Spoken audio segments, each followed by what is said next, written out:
చూశారు కదా video. Lorry driver లారీని అజాగ్రత్తగా నడుపుతూ ఎలాంటి జాగ్రత్తలు తీసుకోకుండా ఎలాంటి ఇండికేటర్స్ వేయకుండానే సడన్ గా లేన్ మారినాడు.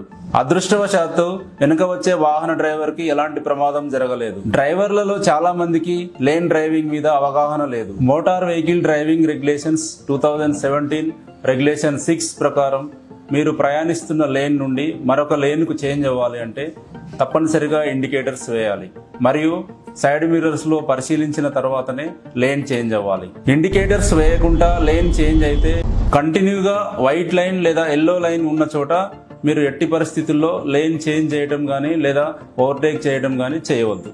ఏదైనా రోడ్డును లేన్లుగా విభజించిన చోట మీకు కేటాయించిన లేన్లోనే నడపాలి.